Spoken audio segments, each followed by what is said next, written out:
if they have to go to a phase 2. So we could do a phase 1, and we would come back to the board with the phase 2 and say, here's what that's going to be. But we won't know what's going to be required until they do a phase 1. So it's kind of hard to put our finger on that number, and I worked with W&W Associates trying to tighten that down as much as we can. But the issue, the real underlying issue is that building used to be a gas station. From what I understand, yes, sir. And it was a gas station probably before EPA regulations about underground storage tanks. So there'd be a great deal of mitigation if those were discovered. That's correct.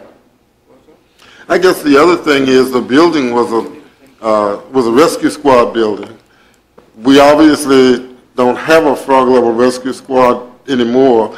I guess my question would be, are we planning to look at another rescue squad in that area? I know they're working out of the fire department now, but are we going to look at another rescue squad company in that area?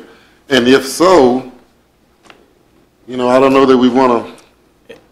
Any investment I would recommend to this board that we put into the Frog Level Fire Station and use it as a fire and EMS station moving forward. We do not need two separate buildings looking down the road 20 years for that. Frog Level has enough property there. If we're going to make an investment, that is where I would recommend we make it. Okay. Mr. Chairman, Sure.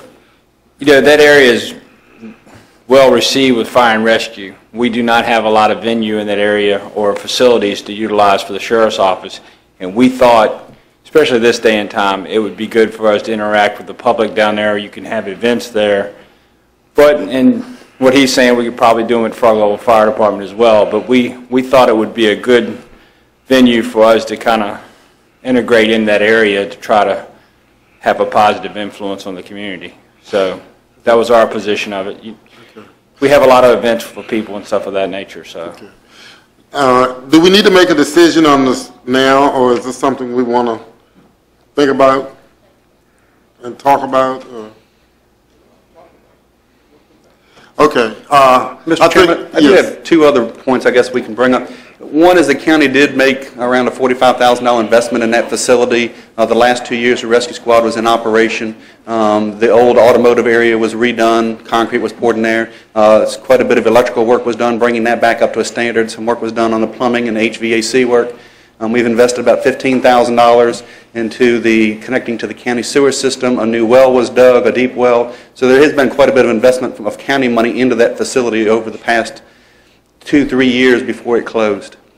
And I'm sure it was, and I'm sure at that time nobody ever thought that we would not be using it for a rescue squad. And it does have a poor roof at this time that would have to be looked at somewhere down the road. We haven't gone down to inspect that, and no work has been done. But the last time that we were down there doing work, that was one of the things that was identified that would have to be done, is putting a roof on that at some point. We can look at that and bring that back at your next meeting and give you an update on the roof as well if you would like. I think at this point, from what I hear of the board, is we don't want to make a decision on it tonight. If you want to come back, or maybe you should come back with a more definitive answer or decision as to what's actually going to be needed in that building in order to make it usable. And then we can decide whether we want to invest those funds in it. Can I ask a question? Yeah. Mr. Akins. The building belongs to the Frog Level Rescue Squad, which is not in existence any longer. That's correct. So who owns the property as of right now? right now the Frog Level Rescue Squad Association owns it. They cannot sell it because of the deed and how it's written. It has to be either donated to another nonprofit organization or the county. They have to either give it away. They cannot sell it for any type of benefit for the organization whatsoever. Mr. Chairman. Other questions? Mr. Thomas? Can you ask Mr. Schiebel to include some typical underground tank cost? You know, what it would cost the county to dig those tanks up and purify the ground? Because that would help our decision making, I'm sure. And depending on how much contamination levels there, it could be an ongoing process. Of you look at Carmel Church at the Flying J with the Wendy's, they're still 20 years into remediation from a leak that happened 20 years ago, and still have active wells that are continually pumping and monitoring groundwater levels. So it could be a long process, up to 35 years. Okay, Thank you, Mr. Shebel. You're welcome. Okay, that takes us to... Mr. Chairman? Yes. If you don't mind, the gentleman that is the president of the organization, Wayne Collison, and I asked him that specific questions, if there were tanks in the ground, and he said absolutely not. He did? Yes, he said there aren't, but, you know, obviously you have to check for tanks, but he was very adamant that there are no tanks, they had been removed. And if there are no tanks in the ground, that's good. Because So I think it would be worth, Doesn't mean Knowing they that- didn't leak in the ground, but, yeah. That's true. I Okay. just want to pass Thank it you, on. Scott. Okay, that takes us to agenda item number 8, discussion of the AP Hill Joint Land Use Study. Mr. Fincher?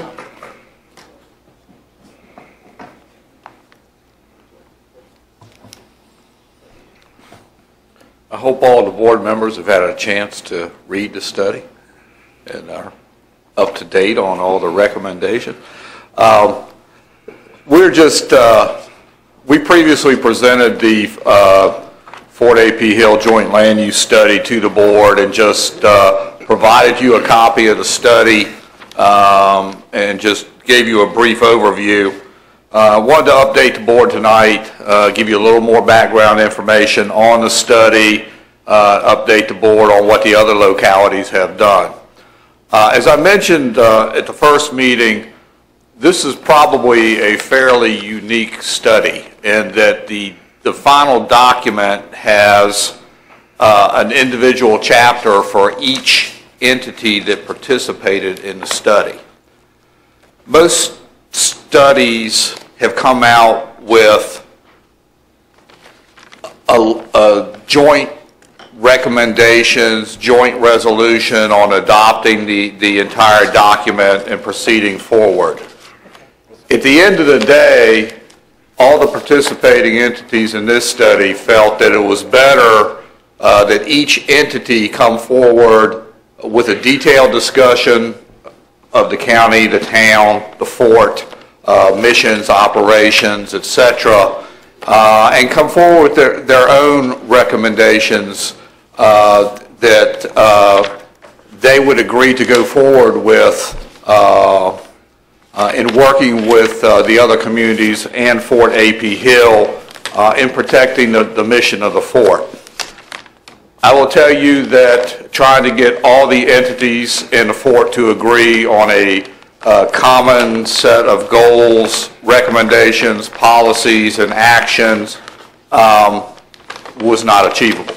There were some differences of opinion. We had a fairly unique situation where you have a military installation and a town on either side of it. And some of the goals and objectives, quite frankly, were in conflict with one another. Does not mean in any way that the localities did not support the fort and its operations. Quite the contrary. I think all the communities strongly expressed their interest and the mutual cooperation in working with the fort to ensure the longevity of their mission and their operations. There were perhaps, I should say, some disagreements in how to get there. I will tell you that I think the single most important recommendation that came out of the study was to create an executive committee comprised of representatives of all the localities and the fort to ensure and to promote an ongoing and continuous dialogue between the fort and the communities to address issues such as noise or other items that may occur, and to ensure that everybody was informed.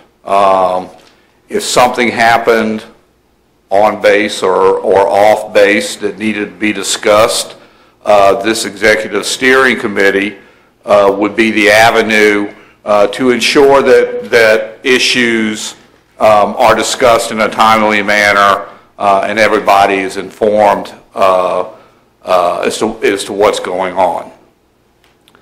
At the end of the day,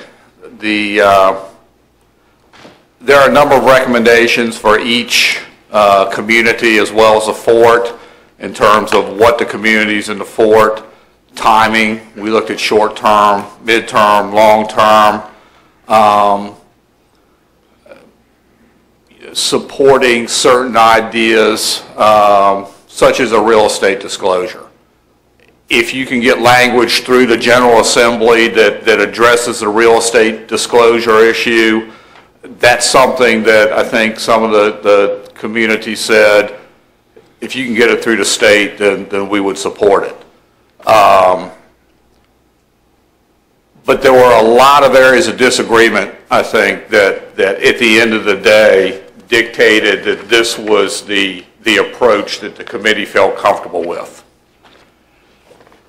Based upon that approach, the only real action for the Board of Supervisors is to look at Chapter 4 and to either accept Chapter 4, to make modifications to Chapter 4, or to vote not to accept Chapter 4. All the other chapters are being reviewed by the individual entities, Spotsylvania, King George, the towns of Port Royal and Bowling Green, as well as Essex County, and then obviously the fort. I believe Spotsylvania has already, and King George have already voted to accept the document and to approve their respective chapters.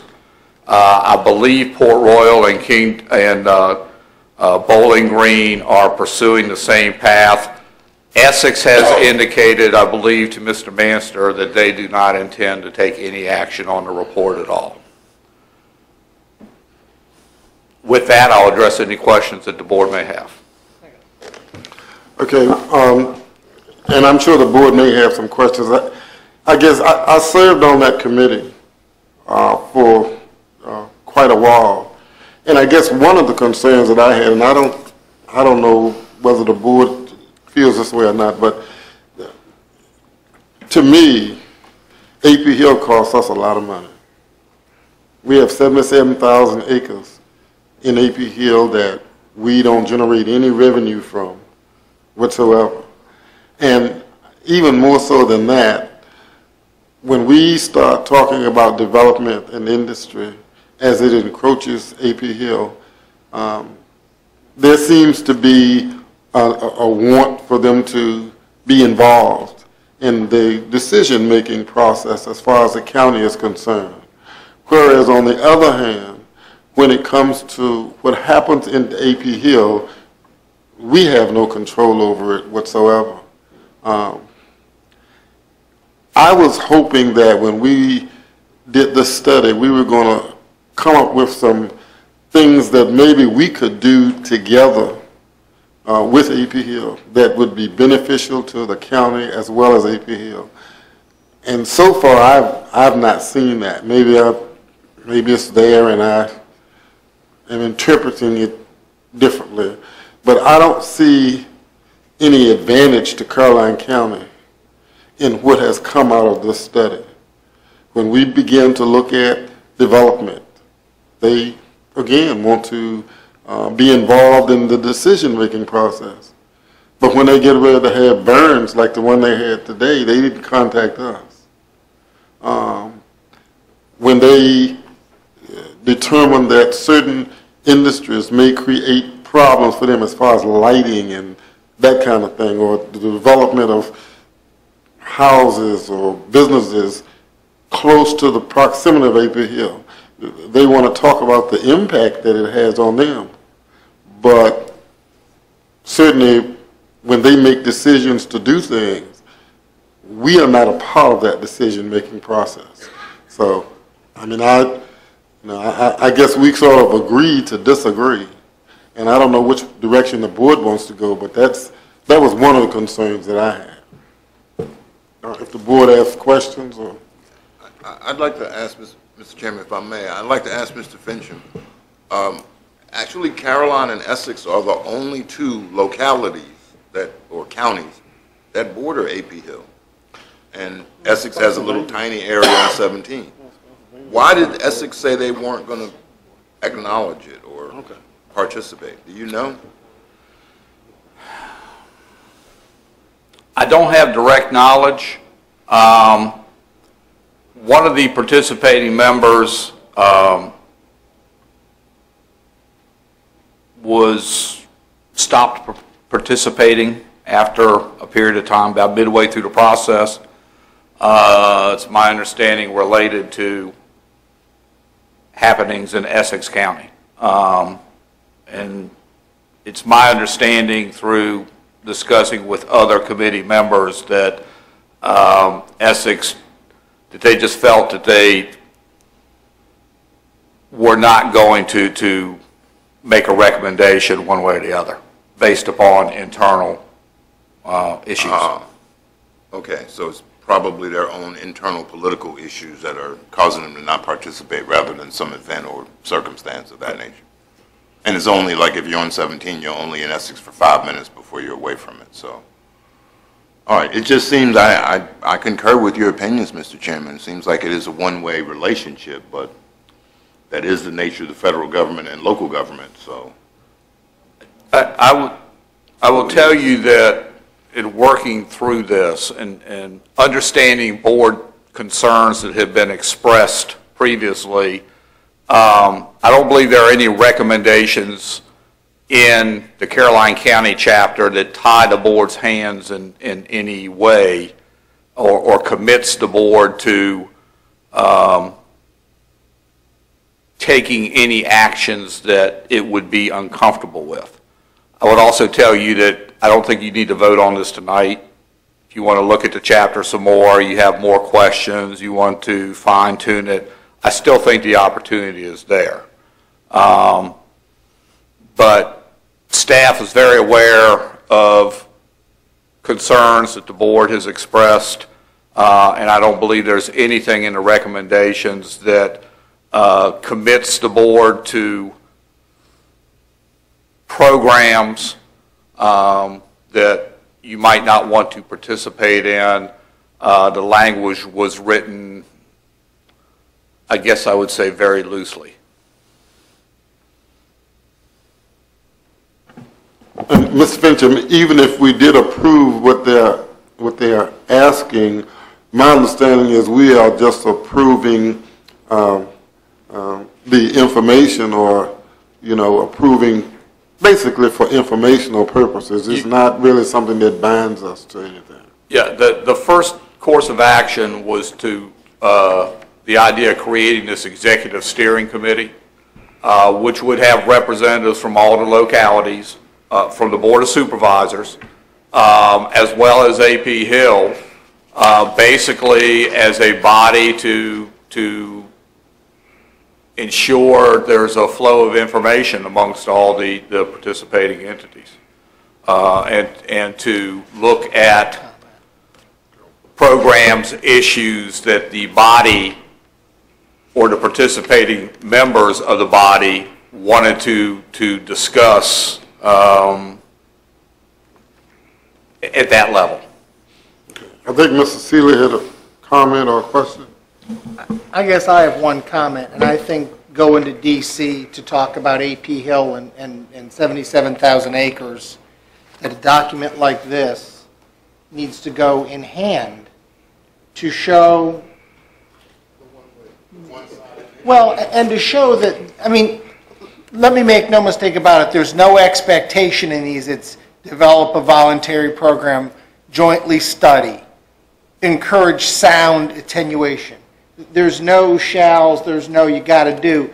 But I think that sometimes the folks in the House and the Senate forget about those of us that live near these facilities that pay nothing and take a huge portion of the county, and we don't have an office building. We don't have the kinds of employees that for example, Dahlgren has. And they see these kinds of things, and I think sometimes that's lost on what takes place when you get the EOD site and you try to say you got to move it inside so the sound, the shock wave doesn't leave the base. There is nothing in here, I've read most of this, that really holds our feet to anything. And I think, and I don't want to vote on this tonight, there's some other things I'd like to read, but having this in hand and saying, you know, we were told we needed to approve this for our Fort AP's Hills, you know, future. You take this to those folks and you take them a copy and you leave it and say, what would you think of this if you had to vote on this? Especially considering payment in lieu of taxes is gone. Well, and that needs to be the attachment to this. I agree with Mr. Finchman. There's nothing I read holds our feet to the fire in anything in here. Not a single thing. There's no shall statements. There's no you gotta do's. There's no in the future you will provide.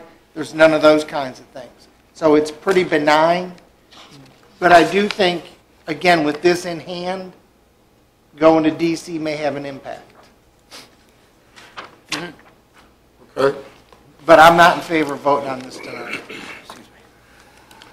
Okay, we can certainly keep this and see what time, how soon we can get an opportunity to go to Washington and to speak to our legislators there. And then, is there a time limit for us to vote on this?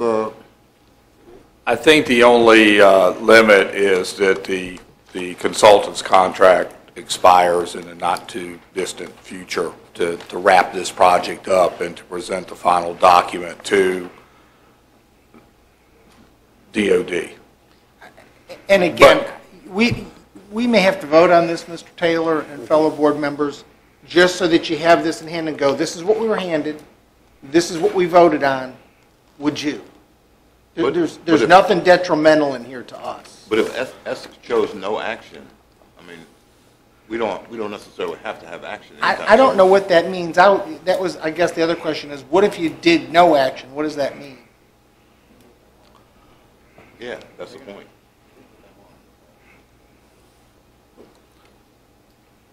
I guess that's a question for the consultant. What does that mean? I could go back and try to get an answer for you. I mean, the other option is simply to accept the report. Right. You haven't voted to, you accept the report and the chapters in there as information. And I would probably say, unless we were going to make some changes, you know, I don't know that it would do any good anyway. I mean, you know, we can go back over it, we can listen to it, look at it. We're kind of not saying that we agree to it. We're more or less saying that we accept it as information, because until we do, I suppose we can't finish the process. At some point in time, the study has to be completed, and I guess we go on and they try to implement it in whatever way that we can. So I don't know that not voting on it would do a lot for us unless we're going to make some type of major plan or change or make some type of recommendation. Perhaps we can put this back on the agenda for the April 14th meeting. By then, hopefully, the two towns will have considered the study, and I will see if I can't get some additional clarification from Essex. Because we have a meeting on the 15th, is that right? 14th. No, I mean the land use committee. Yes. The land There's use a follow-up committee meeting on the 15th. Right. And so if we meet on the 14th, I mean, if we couldn't vote on it then, we could at least go back to the meeting on the 15th with some specifics as to why we felt we couldn't support it, or, you know. Okay? Okay. Okay. Thank you, Mr. Fincher. That takes us to new business. Proposed repeal of Chapter 92 of the Code of Caroline County Sewers. Is that you too, Mr. Fincher? Yes, sir. You're the sewer man. I'm not leaving you. Okay. Mr. Chairman, members of the board, your next item for consideration is a repeal of Section 92-15 of the Code of Caroline County, which is in the sewer section. 92-15 actually deals with private septage installers who install septic tanks, septic systems, repair those facilities. This provision, as far as I could tell, was put in the county code back 25 plus years ago, at a time when the building department and the public works department were together. The building official was the public works director for the county. So some of those responsibilities cross between that individual. The section of the code has actually been overtaken by time. We have health department regulations in effect now. We have building construction regulations in effect now, which speak to the installation and repair of drain fields during and after construction. Residential construction, there's a 2-year time limit on ensuring that work that was defective and does not meet code is corrected. The General Assembly in the past couple of years has made wholesale changes to the sewage handling and disposal regulations and modified responsibilities, who's responsible for what. So these regulations have are really dated based upon current regulations and codes that are in effect. Public Utilities was administering this section of the code and ensuring that the bonds were in place. Joey's staff has overworked, asked us if we wanted to take it over. We have all the documentation, but quite frankly, the way the regulations are written now, this is superfluous and outdated and really does not serve any purpose. And based upon that, it would be our recommendation that the board consider repealing this section altogether. Because basically, the state regs cover that, is what I see. State regulations covered, the Virginia Uniform Statewide Building Code covers this. It's covered in several different aspects. Okay. The health department does not even do 9215A anymore. It does not issue an annual permit to septic, to contractors who install septic tanks. Right. And it's a $5,000 bond that goes with it. Yes, sir. Okay. Okay, board have questions? Well, real quick, Mr. Chairman, do you recall the lady from the Port Royal District who came here and had a problem with her installed septic system? And we did some sort of alternative for her? Right. Wasn't there a $5,000 bond still required then? And if so, why didn't we attach the bond from the contractor? That repair was actually being handled by the contractor in getting the permit from the health department to correct the demolition of the drain field. In that case, there was a drain field that had been properly permitted. Another subcontractor damaged that drain field area, okay? The contractor is the one who was actually going through and getting the permit modification to install the alternative system. So the contractor was still taking care of that repair. Okay, and if the contractor had walked away in that case, we would have had a $5,000 bond, which really wouldn't have gone a long way in fixing it, but we would have had that bond. We also would have had recourse under our current regulations to address that. Okay. Do we know how that ever ended up since we left it open-ended at the meeting if they couldn't? It still has not been finalized. Mr. Whiteman, is it not finalized? It hasn't even started. Actually, I was out there yesterday and walked it, and that house is in the same condition as when they came before you. That was 6 months ago. Nothing's been done. I was there yesterday. The permit's expired. All the equipment's laying there. There's 6 tandem trailer truckloads of sand. Nothing's been done. And that was the lady who had just bought the house. Yes, sir. Was paying for the house Yes, and sir. couldn't live in the house. And here we are 6 months. Okay. Okay. Any other questions regarding the repeal of Chapter 92 of the Code of Caroline County? If not, we will entertain a motion to approve the